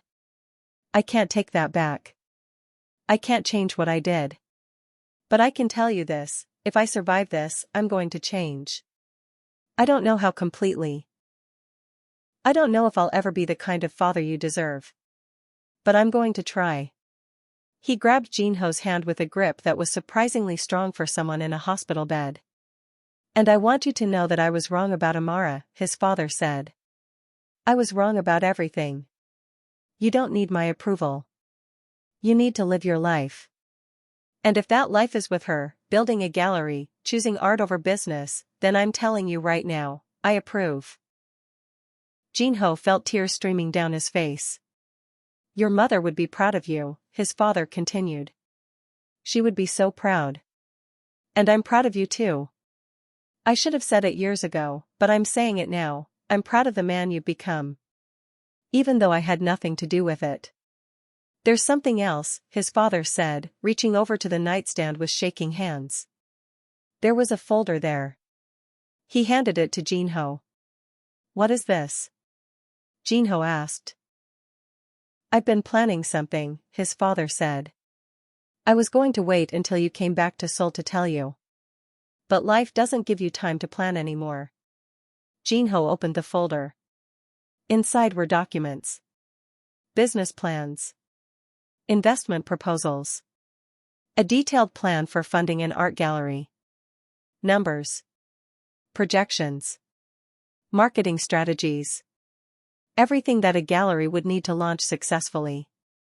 I've been working with a business consultant for 2 months, his father said. I've been trying to figure out how to help you without controlling you. How to support your vision without forcing you into mine. I called Minjun for advice. I asked her what you needed. And she told me about the gallery idea. He paused, breathing heavily from the effort. So I prepared this. I set aside money from my personal account. Not family money. Not business money. My money. 10 billion won, about $8 million. It's yours if you want it. To build your gallery. To curate the artists you believe in. To create the space your mother would have wanted. Jinho couldn't speak. I did this not because I think you owe me anything, his father continued. I did this because I want to fix one thing before I die. I want to support my son's dreams instead of destroying them. I want to prove that I can change. I can't take this money, Jinho said finally. His father's face fell. I can't take it because it needs to be more than just money, Jinho said. If I take your investment, then I'm going to need you to be involved. Not controlling, involved. I'm going to need your advice. I'm going to need your wisdom about how to run a business. I'm going to need you to actually be my father. Not just my father who gives me money. But my actual father. I can do that, his father said, tears in his eyes now. That's all I've ever wanted. To matter to my son. You matter, Jinho said. You've always mattered. Even when I hated you, you mattered. He held his father's hand, and they sat like that for a long time. Not talking. Just being present.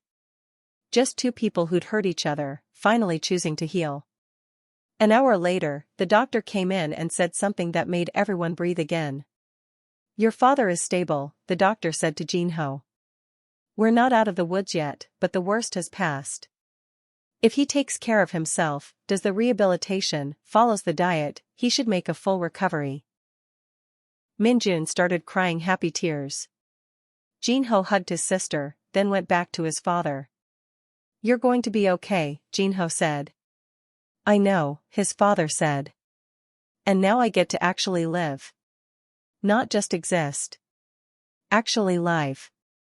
When Jinho walked back into the waiting room, Amara was standing by the window, looking out at Seoul's skyline. He's okay, Jinho said. He's going to recover. I'm glad, Amara said. What does that mean for us? It means, Jinho said, taking her hand, that my father wants to help us build the gallery. It means he's giving us money and support. It means I'm not starting from nothing anymore. So what are you saying? Amara asked. I'm saying, Jinho said, that we can actually do this. We can build something real. We can make it happen. He got down on one knee. Amara, I know it's fast. I know we've only known each other for a few weeks. But my mother taught me that life is too short to wait for the perfect moment. My father taught me that the only thing that matters is the people you love.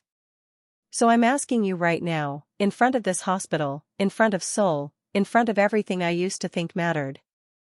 He pulled out a small box. Inside was a simple ring, silver with a single diamond. Will you marry me? Will you help me build this gallery? Will you help me create a life that honors my mother and build something beautiful with me? Everything changes in the next chapter. Because sometimes life doesn't happen the way you plan it. Sometimes the person you think is your enemy becomes your biggest supporter. Sometimes the crisis is actually the beginning of something beautiful. But Amara hasn't said yes yet. And before she answers, there's something she needs to tell Jinho. Something about her family. Something about her visa. Something that might change everything they've just built. Subscribe if you need to hear Amara's answer. Because this is it. This is the moment where everything comes together or falls apart. This is the moment where love proves whether it's stronger than all the obstacles trying to destroy it. Drop a comment. If you were Amara, would you say yes? Or would you be scared that this is all happening too fast? Because sometimes the biggest risk isn't saying yes to love. It's believing that you deserve to be loved. Amara said yes. But she was crying when she said it. They were still in the hospital hallway. Jinho was on one knee. Amara's hand was shaking as she took the ring. And when she said yes, her tears weren't the happy tears of a fairy tale.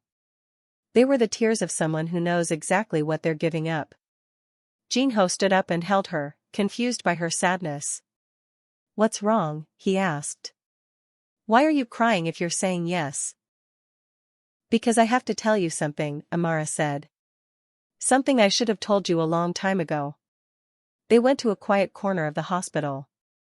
Sat in chairs that were meant for families having difficult conversations. And Amara told him the truth. My visa expires in 3 weeks, she said. I've been here on a tourist visa, and it runs out in 21 days. Jinho felt his stomach drop. I didn't tell you because when I first got here, I thought I'd leave after my sabbatical. Go back to Atlanta. Go back to my old life. But then I met you, and everything changed. And I got scared that if I told you, you'd think this whole thing was temporary. That you'd think I wasn't serious about us. So what do we do? Jinho asked. We get you a work visa. We get you a business visa. We get you married and file for residency. There are options. I know, Amara said. But my family doesn't know about you yet. My mother doesn't know I'm in love.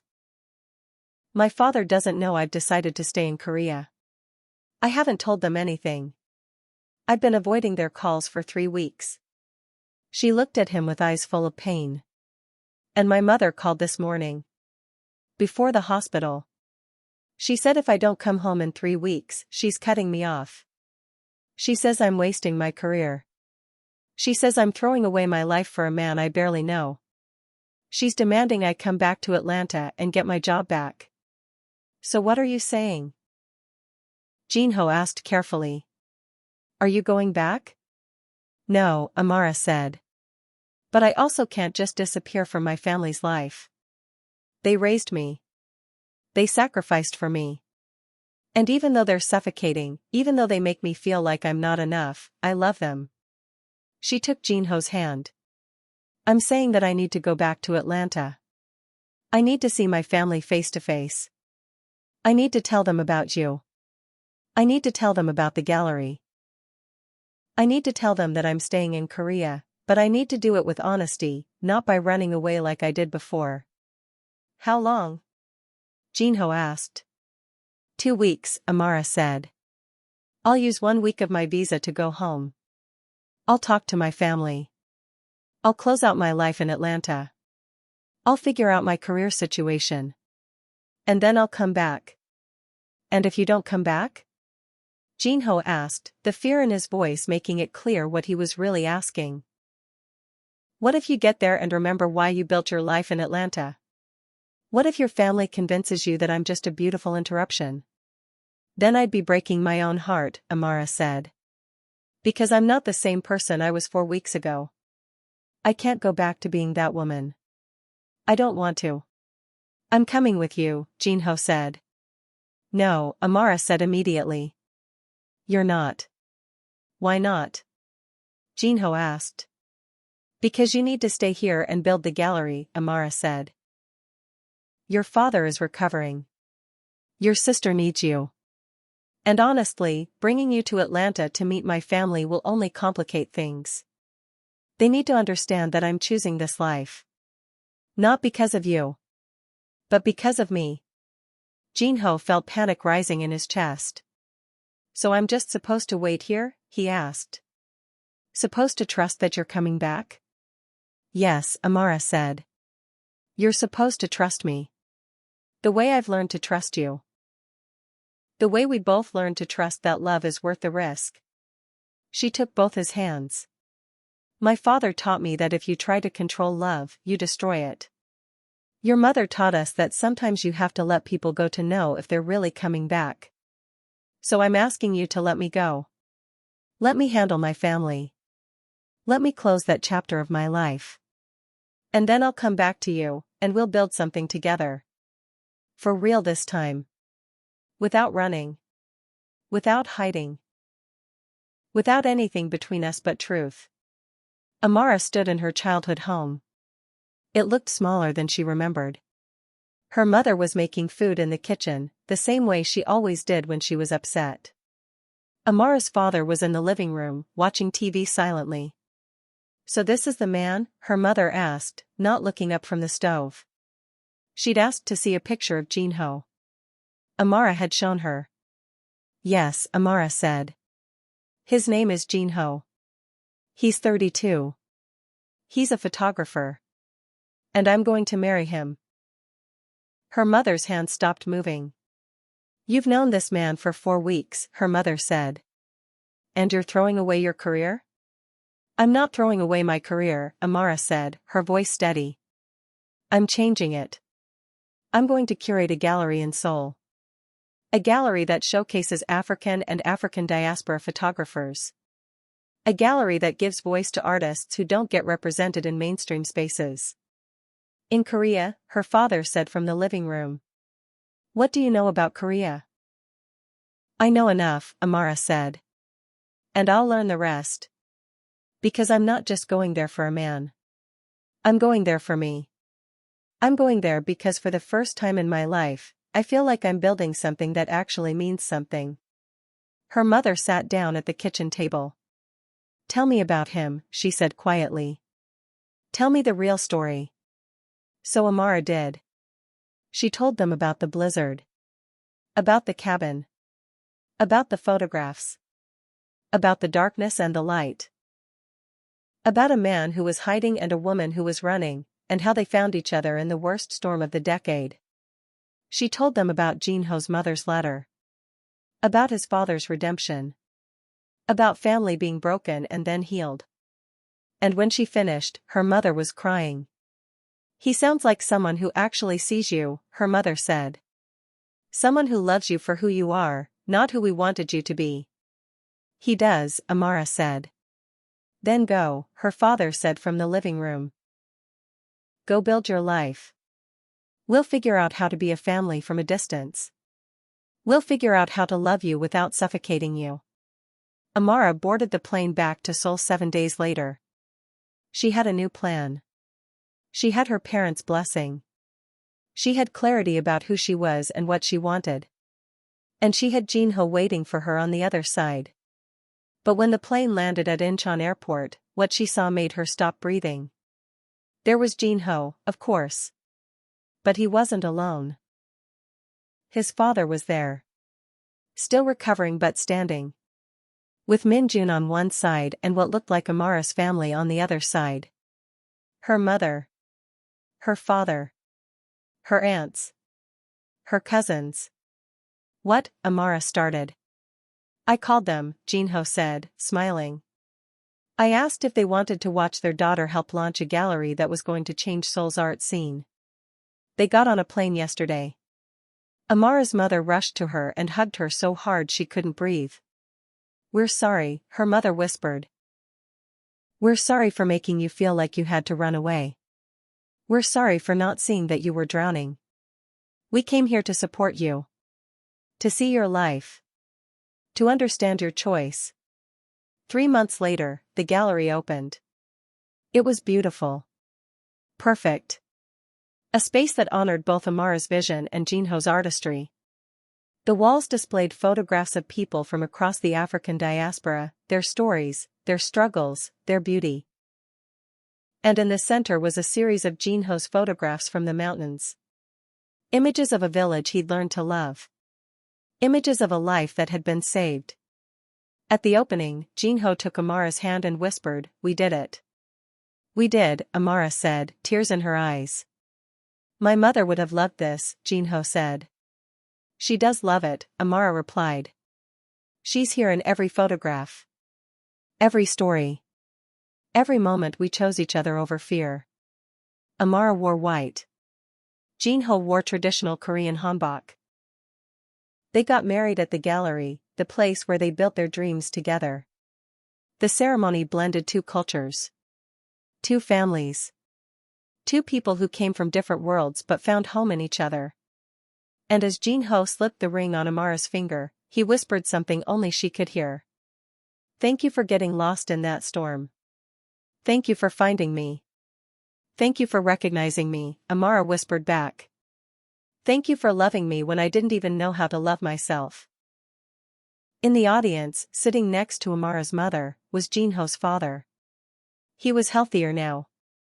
Happier. He'd stepped back from the company and was learning about art. Learning about love. Learning that there was more to life than control and success. And he was crying. Not sad tears. Proud tears.